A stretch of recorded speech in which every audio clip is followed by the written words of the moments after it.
Hits you when it's too late.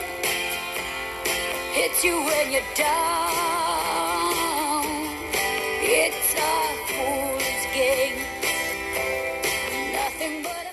Naozaj úplná demagogia, že tie deti proste nemôžu dobre vyrásť, keďže nebudú mať otca a mamu. Strach o svojich potomkov prežívajú rodičia LGBT plus deti neustále. Od októbra 2022, keď vychnutý mladík zastrelil v Bratislave 2 členov komunity, sa ešte znásobil.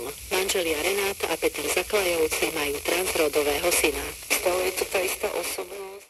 Otec nám nosil stále nejaké zvieratka domov, stále sme niečo mali a keď sme chodili na prázdniny na chatu, ktorú máme na Podbanskom, tak nám každé leto otec doniesol nejaké zviera.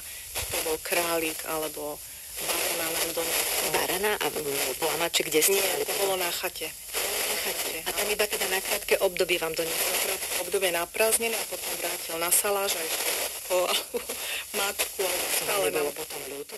Lepšie predstaviť, tak sa sústreďme na známe slovenské mestečko Radvaň. Prvé písomné zmienky o Radvani pochádzajú už z 13. storočia. V roku 1263 potvrdil uhorský panovník Belo IV. Majetkové vlastníctvo v rámci radvanského chotára pre Cvečkových synov. Nežijem len preto, aby som na tú smrť čakal. Hovoria mi, už máš vek, mohli si sa už chovať, posúvať dopredu a nesamotať tvrdo kola. Roky idú hore, ináč nič sa nemení. Stále nemám proti vzorom, stále dobre je. Aj keď sa všetko mení, tak ja ostávam rovnaký. Stále verím, že svetlo prejde vždy cez mraky. Aj keď sa všetko mení, tak ja ostávam rovnaký.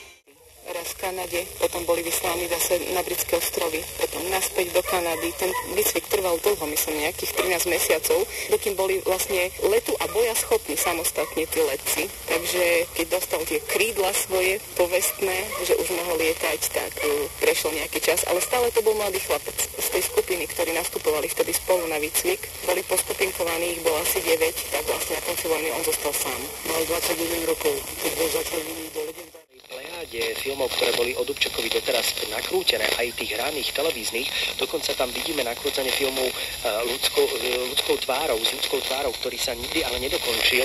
Je to film, ktorý nebol nakoniec zrealizovaný v tej hranej podobe, ktorý mal mať vysoký rozpočet a vidíme tam sekvencie. Jeden galantis nám dvom urobil veľmi dobrú náladu a snáď my dvaja sme urobili dobrú náladu aj vám. Pre viac noviniek, hej, čo sa ty smeješ? Neviem, som si povedala niečo čudné. Pre viac noviniek klikajte na náš web. Beka a Shorty na Európe